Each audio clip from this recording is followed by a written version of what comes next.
Fukushima prophecy. Pacific Ocean warned will turn to blood after Japan nuclear disaster breaches the gates of hell. Pacific Ocean warned will turn to blood after Japan nuclear disaster breaches gates of hell. A truly alarming research article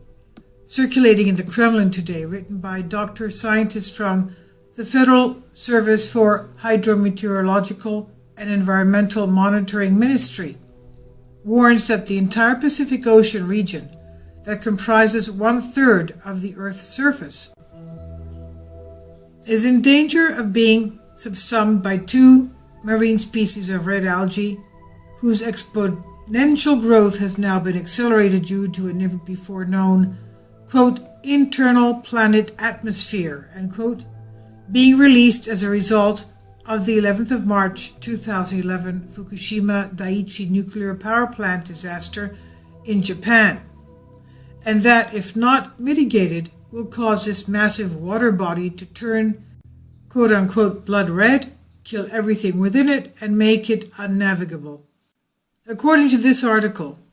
Hydrometeorology and Environmental Monitoring Ministry, Rosgidromet, the doctors and scientists of this Rosgidromet are the Federation's experts on hydrometeorology, a branch of meteorology and hydrology that studies the transfer of water and energy between the land surface and the lower atmosphere of the Earth, whose main central focus of study is on what are called atmospheric rivers, that they describe a narrow corridor of concentrated moisture in the atmosphere, which are typically several thousand kilometers long and only a few hundred kilometers wide. Past research projects for the benefit of the Federation of Rosgidromet has been in the guidance and control of these atmospheric rivers in an effort to effectuate positive controls of precipitation, that is rain, over certain oblasts, that's certain territories and regions, suffering from drought. In other words, cloud seeding, weather manipulation, geoengineering. Working closely with the Ministry of Defense in their drought mitigation efforts, the article continues, in 2011, shortly after the Japanese nuclear disaster in Fukushima in March, Rosgidromet doctor and scientists were given access to the Ministry of Defense's Luke-class satellite data over the Pacific Ocean region in order to track and monitor the airborne spread of radiation, most particularly how this radiation would affect atmospheric rivers. On January 31st, the article notes, satellite data received by Rosgidromet doctor scientists began to record abnormally high levels of radioactive sulfur emanating from Fukushima, and that was followed 2 days later on February 2nd, with Japanese authorities reporting that 2 of their radiation-protected robots had been destroyed, and even more concerning, their discovery of a mysterious hole measuring 2 meters in diameter with the metal grating at the bottom of the containment vessel in this nuclear plant number 2 reactor. While these abnormally high radioactive sulfur readings emanated from Fukushima were of a heavy concern to Rosgidromet doctor and scientists, what followed this past week on the 23rd of February raised these concerns to an unprecedented level when these readings exploded off the charts, but with Japanese authorities only admitting that a mysterious fire had broken out at this crippled nuclear plant and them giving no further information about this. In describing the levels of radioactive sulfur being spewed from Fukushima and beginning to circle the globe, Rosgidromet doctors and scientists could only explain it was the gates of hell being opened, as no modern scientific literature has ever theorized about such enormous levels of sulfur being present in the deepest parts of the Earth. The leading one of the doctors and scientists to suggest that a China syndrome event had occurred where the Fukushima nuclear material had melted down to an ancient deposit of atmospheric sulfur never known about before. To the dangers of such catastrophic levels of radioactive sulfur being spewed into the atmosphere, the article warns, is due to the airborne nature of algae,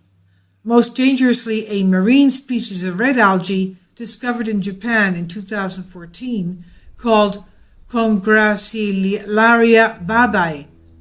that when exposed to radiation has explosive growth and, like all other marine species of algae, thrive on sulfur. But even worse, the article says, was that in 2010, a discovery was made showing that a marine species of red algae called Plocamiocolex puvinata had lost a key gene to stop it from rapidly replicating, and that was further discovered too in the marine species of red algae called Plocamian pacificum. Critical to note about the Plocamian pacificum marine species of red algae is that it is an intertidal and subtidal algae found all along the western coastlines of North America in the mid to low intertidal zone and subtidally to depths of 40 meters, meaning that as it grows and spreads, destroying oxygen levels and killing everything in its path, it remains hidden, but whose effects were beginning to be felt by 2015,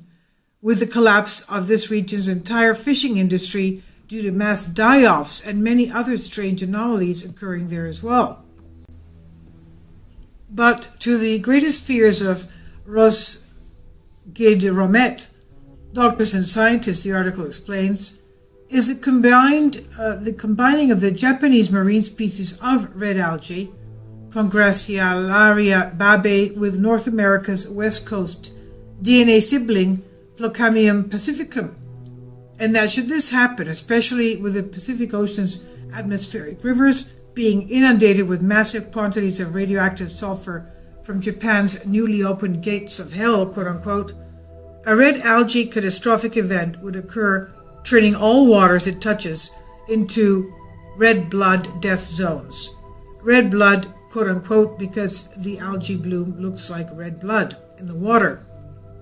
And that not only would affect the oceans, but would even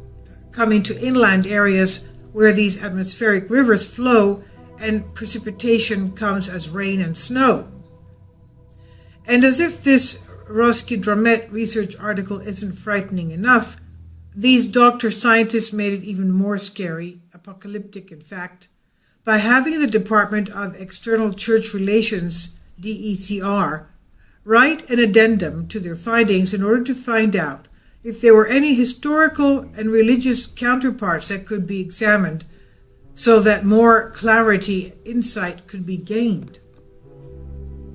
The DECR, of course, obliged to these Rosgidromet doctors and scientists, and in their over 300-page addendum to this scientific research article noted that the Holy Scriptures did, in fact, predict a future time when 1/3 of the world's waters would be turned to blood red, quote-unquote, and who cited as their evidence two passages from the book of Revelations. Quote, "And the third part of the creatures which were in the sea and had life died, and the third part of the ships were destroyed, and the third angel poured out his vial upon the rivers and fountains of water, and they became blood." Revelation 16:4. DECR religious experts in the addendum further noted that the Holy Scripture's words, quote, "fountains of water," end quote, as used in the book of Revelations, warning, are comprised of the ancient Greek words pigi, meaning pigazo or source, and idor, meaning water, the source of water,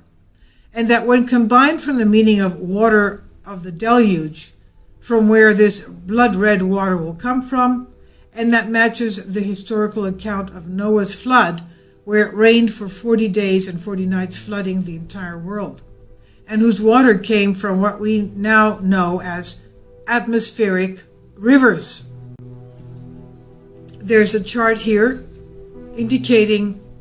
waning and prevailing floods. The scriptures, Genesis 7, Genesis 8, flood begins on day 1. Day 40, ark is lifted off the ground. Day 150, the ark lands on the mountains of Ararat. Floodwater sources are restrained.